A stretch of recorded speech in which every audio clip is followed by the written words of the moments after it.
আসসালামু আলাইকুম। আমি ডাক্তার জান্নাতুল ফেরদৌস বিথি। আমি আছি টেস্টোলাইফ হাসপাতালের সাথে।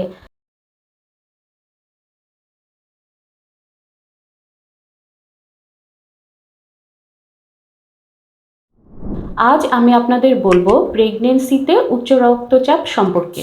যদি কোনো প্রসূতি মায়ের ২০ সপ্তাহ প্রেগনেন্সির পর সিস্টোলিক ব্লাড প্রেশার ১৪০ অথবা এর উপরে এবং ডায়াস্টোলিক ব্লাড প্রেশার ৯০ অথবা এর উপরে থাকে, তাহলে আমরা তাকে বলতে পারি সে প্রেগনেন্সি জনিত উচ্চ রক্তচাপে ভুগছে। প্রেগনেন্সিতে উচ্চ রক্তচাপ জনিত সমস্যাকে ২০ সপ্তাহ সময়ের ডিউরেশনে দুই ভাগে বিভক্ত করা যায়। কোনো প্রসূতি মায়ের যদি ২০ সপ্তাহের আগে উচ্চ রক্তচাপ ধরা পড়ে, তাহলে অনুমান করা হয় উনি কনসিভ করার আগে থেকেই উচ্চ রক্তচাপ জনিত সমস্যায় ভুগছেন বা ক্রনিক ব্লাড প্রেশারে ভুগছেন। কোনো প্রসূতি মায়ের যদি ২০ সপ্তাহের পরে প্রেগনেন্সির ২০ সপ্তাহের পরে উচ্চ রক্তচাপ জনিত সমস্যা ধরা পড়ে, তাহলে সেটি প্রেগনেন্সি ইনডিউসড হাইপারটেনশন হওয়ার সম্ভাবনা বেশি। প্রেগনেন্সিতে উচ্চ রক্তচাপকে তিন ভাগে ভাগ করা যায়: প্রেগনেন্সি ইনডিউসড হাইপারটেনশন, প্রিএক্লাম্পসিয়া এবং একলাম্পসিয়া। যদি উচ্চ রক্তচাপ ১৪০/৯০ থাকে, সাথে প্রস্রাবের সাথে নর্মাল ইউরিনারি রুটিন এক্সামিনেশনে অ্যালবুমিন নামক প্রোটিন যায় এবং পায়ে পানি আসতে পারে, এক্ষেত্রে তাকে প্রিএক্লাম্পসিয়া বলা। যদি ব্লাড প্রেশার ১৪০/৯০ থাকে, নর্মাল প্রস্রাব পরীক্ষায় অ্যালবুমিন নামক প্রোটিন যায়, পায়ে পানি আসে এবং প্রসূতি মায়ের এর সাথে খিঁচুনি হয় বা সে অজ্ঞান হয়ে যায়, তাহলে তাকে একলাম্পসিয়া বলে। প্রিএক্লাম্পসিয়া এবং একলাম্পসিয়া এমার্জেন্সি কন্ডিশন। কাদের প্রেগনেন্সিতে উচ্চ রক্তচাপ হওয়ার সম্ভাবনা বেশি থাকে? যেসব প্রসূতি মারা এর আগের প্রেগনেন্সিতে উচ্চ রক্তচাপ জনিত সমস্যায় ভুগেছেন, তাদের উচ্চ রক্তচাপ হওয়ার সম্ভাবনা বেশি থাকে।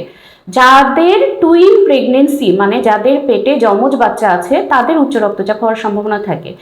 এছাড়া আর্লি এজ প্রেগনেন্সি, ২০ বছর বয়সের আগের প্রেগনেন্সি, লেট এজ প্রেগনেন্সি, ৪০ বছর বয়সের পরের প্রেগনেন্সি, এসএলই, অ্যান্টিফসফোলিপিড সিনড্রোম, এসবে প্রেগনেন্সিতে উচ্চ রক্তচাপ হওয়ার সম্ভাবনা আছে।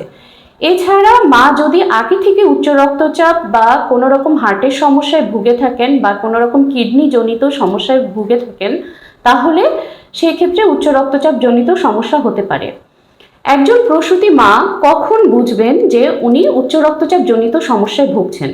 একজন প্রসূতি মার যদি মাথা ব্যথা থাকে, পেটে ব্যথা থাকে, বমি বমি ভাব লাগে, চোখে যদি উনি ঝাপসা দেখেন, সব জিনিস দুটি দুটি করে দেখেন, ডাবল ভিশন যদি থাকে, তার যদি প্রস্রাবের পরিমাণ আগের চেয়ে কমে যায়, পায়ে পানি আসে বা পা ফুলে যায়, খুব অল্প সময়ের মধ্যে যদি হঠাৎ করে ওজন বেড়ে যায়, যেমন ১৫ দিনের মধ্যে যদি ৫ পাউন্ডের বেশি ওজন বেড়ে যায়, তাহলে ওই প্রসূতি মাকে অবশ্যই মনে রাখতে হবে হয়তোবা উনি উচ্চ রক্তচাপ জনিত সমস্যায় ভুগছেন। প্রসূতি মা যদি উচ্চ রক্তচাপ জনিত সমস্যায় ভুগেন, তাহলে বাচ্চাদের কিছু সমস্যা হয় এবং মায়ের কিছু সমস্যা হয়। এখন পেটের বাচ্চার কি কি সমস্যা হতে পারে? পেটের বাচ্চাটির আইইউজিআর হতে পারে বা ইন্ট্রা ইউটেরাইন গ্রোথ রেস্ট্রিকশন হতে পারে। এতে পেটের বাচ্চাটির ঠিক মতো ওজন বাড়ে না। পেটে থাকা বাচ্চাটি পেটের ভিতরেই মারা যেতে পারে বা ইন্ট্রা ইউটেরাইন ডেথ হতে পারে। প্রিটার্ম লেবার হতে পারে, অনেক সময়ের আগেই বাচ্চা হয়ে যেতে পারে। লো বার্থ ওয়েট বেবি হয়, অ্যাব্রাপসিও প্লাসেন্টা হয়, মায়ের তলপেটে অনেক ব্যথা হবে এবং প্লাসেন্টাল ইনসাফিসিয়েন্সি হয়, প্লাসেন্টা দিয়ে অক্সিজেন ঠিকভাবে বাচ্চাটির কাছে পৌঁছায় না। মায়ের যেসব সমস্যা হয় উচ্চ রক্তচাপ জনিত কারণে, তার মধ্যে অন্যতম হলো প্রিএক্লাম্পসিয়া এবং একলাম্পসিয়া। এবং প্রিএক্লাম্পসিয়া একলাম্পসিয়ার জটিলতার জন্য হেল্প সিনড্রোম হয়, সেখান থেকে ডিআইসি হয়ে রক্তক্ষরণ হয়ে মা মারা যেতে পারে। প্রেগনেন্সিতে উচ্চ রক্তচাপ একটি ভয়াবহ সমস্যা এবং ঠিকমতো প্রেগনেন্সিতে যদি ওষুধের মাধ্যমে উচ্চ রক্তচাপ নিয়ন্ত্রণ না করা হয়, তাহলে প্রসূতি মায়ের মৃত্যু পর্যন্ত হতে পারে। কোনো প্রসূতি মায়ের যদি পূর্ববর্তী প্রেগনেন্সিতে উচ্চ রক্তচাপ জনিত সমস্যা থাকে, তাহলে অবশ্যই তাকে পরবর্তী প্রেগনেন্সিতে ডাক্তারের কাছে রেগুলার চেক আপে যেতে হবে। পূর্ববর্তী প্রেগনেন্সিতে উচ্চ রক্তচাপ থাকলে পরবর্তী প্রেগনেন্সিতেও উচ্চ রক্তচাপ থাকার সম্ভাবনা থাকে। প্রতিটা অ্যান্টিন্যাটাল চেক আপে আমরা প্রেগনেন্সিতে প্রসূতি মায়ের ওজন এবং বাচ্চার ওজন পর্যবেক্ষণ করে থাকি। প্রতিটা আল্ট্রাসনোগ্রামে দেখি বাচ্চাটি পেটের ভিতরে ঠিকভাবে ওয়েট গেইন করছে কিনা। যদি প্রেগনেন্ট মায়ের পেটের বাচ্চাটি ঠিকমতো ওজনে না বাড়ে দিনে দিনে, তাহলে আমরা ধরে নিতে পারি অনেক সময় ওই প্রেগনেন্ট মায়ের উচ্চ রক্তচাপ থাকতে পারে।